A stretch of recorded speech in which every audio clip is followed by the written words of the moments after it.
The Precious Metals Week in Review, June 24th, 2016. Brought to you by Precious Metals International. Uncertainty ruled the week right up until Thursday's referendum in the United Kingdom, UK, got underway. After the results were announced early Friday morning, market uncertainty grew even more pronounced as the true impact of the UK's surprising decision to leave the European Union (EU) began to take hold. The number of Americans filing initial claims for state unemployment benefits plunged by 18,000 claims for the week ending June 18th. The previous week's unemployment data remained unrevised, and this marks the 68th consecutive week that claims have remained below the 300,000 level closely watched by economists. The unemployment data will likely have been put on the proverbial back burner by the Federal Reserve in light of the results of the referendum in the UK. The U.S. Federal Reserve's apparent worst-case scenario came to fruition this week as UK citizens voted for Britain to leave the EU. The Fed, as was widely expected, held off on raising interest rates last week ahead of the referendum, and Fed Chair Janet Yellen made clear statements that there was great concern among the voting Fed members over the negative economic impact to both the global and the U.S. economy of a UK decision to exit. Former Fed Chairman Alan Greenspan told CNBC's Squawk on the Street program on Friday, commenting on the outcome of the referendum, that "This is the worst period I recall since I've been in public service."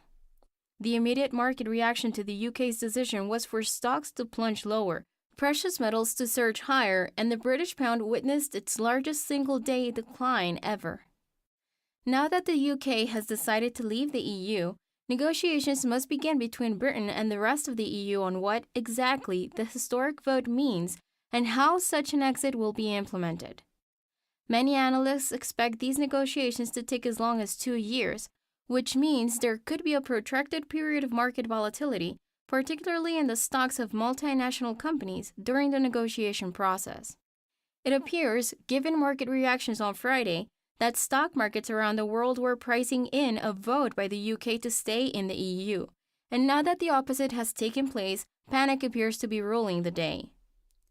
After the yen surged on the results of the UK vote, Japanese Finance Minister Taro Aso said that he would respond to the surge if necessary to prevent extremely nervous moves in the yen from continuing. Mr. Aso declined to comment on a question posed by a reporter regarding the possibility of coordinated currency market interventions. Japanese officials are concerned that the yen could be viewed as a safe haven currency in the aftermath of the so-called Brexit vote, triggering further gains in the currency that might have a negative impact on Japanese exports. A Japanese government source told Reuters on Tuesday this week that the military was on alert for a possible ballistic missile launch by North Korea after signs had been detected that the belligerent North was preparing for the launch of another intermediate-range Musudan missile following a launch attempt in May that met with failure. Local Japanese media reported that the Navy and anti-missile Patriot batteries had been ordered to shoot down any projectile heading for Japan. On Wednesday, the military's fears were borne out as North Korea attempted not just one, but 2 missile launches. The first launch failed with the missile apparently disintegrating in mid-air, but the second launch, carried out a few hours later, flew roughly 250 miles before that flight terminated for unknown reasons. The distance covered by the second missile is nearly halfway to Japan from the coast of North Korea, and that is clearly a cause for concern, not only in Japan, but elsewhere around the world, as the North continues to defiantly pursue its ambitions to arm itself with nuclear weapons. Crude oil pushed its way above $50 a barrel this week ahead of the UK referendum, but then nosedived back into the upper $40 range after the results were announced. The drop appears to be largely based on fears that the UK's decision to leave the EU could trigger an economic slowdown, possibly even a global recession that could seriously reduce demand for oil. The euro began the week moving slightly higher against the US dollar ahead of the Thursday referendum in the UK. There was a brief spike higher on Thursday as the votes were counted, and then the euro plunged lower once it became clear that the UK had voted itself out of the EU. The euro recovered slightly as the day progressed on Friday, but will close the week lower against the US dollar. the Japanese yen traded basically sideways against the US dollar until Thursday, and then saw a brief dip lower before spiking higher after the results of the UK referendum became clear. The yen dropped slightly lower on Friday, but will still close the week higher against the US dollar. The UK's historic vote to leave the EU will have long-lasting repercussions, likely for years to come, as the negotiation process on how to handle the exit begins between Britain and the remaining members of the EU.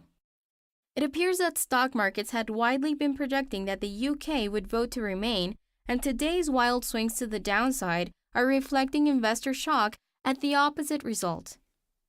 The repercussions of the vote could also have more than just an economic impact, as nationalist tendencies flare up in the wake of the success of the vote.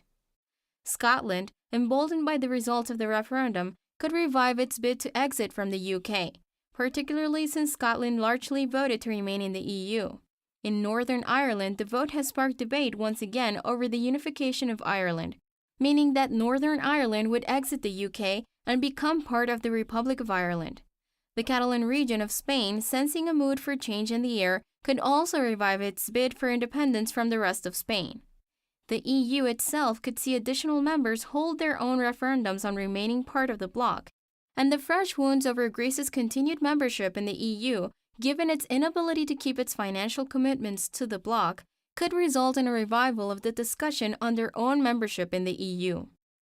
UK Prime Minister David Cameron announced his resignation in the wake of the vote, saying he will likely be gone by October, when the Conservative Party conference occurs. Mr. Cameron's exit will lead to additional uncertainty as the search for a new prime minister gets underway in what will surely be a highly polarized political climate.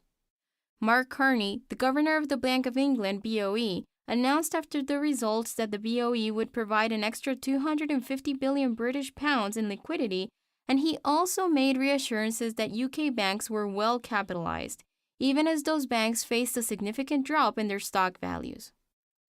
The US Federal Reserve, now faced with the reality of the UK's exit, will not likely raise interest rates in July and may not even be able to conduct another rate hike this year at all, depending on how the aftermath of the vote plays out over the next few months.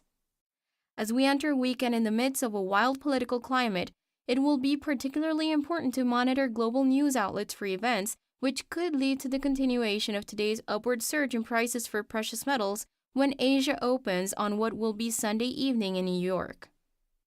Those wise investors who took advantage of the recent price breaks to purchase additional physical precious metals as part of a well-diversified investment portfolio must have been ecstatic today as they watched the prices for metals climb, confident in the fact that they had avoided extreme overexposure to stock markets in their portfolios. These same investors must also have been ecstatic in the knowledge that they made their precious metals purchases while prices were still low, prior to the upward surge that the surprisingly successful Leave vote in the UK brought about overnight. If there truly is a domino effect from the UK's decision to leave the EU, then prices could continue to move higher as investors seek safe haven from the suddenly unpredictable political climate in Europe. Remember that precious metals should always be viewed as a long-term investment, and that the key to profitability through the ownership of physical precious metals is to actually acquire and own the physical products, and to hold them for the long term. Always remember that you should never overextend your ability to maintain ownership of your precious metals over the long term. The Precious Metals Week in Review, June 24, 2016. Brought to you by Precious Metals International.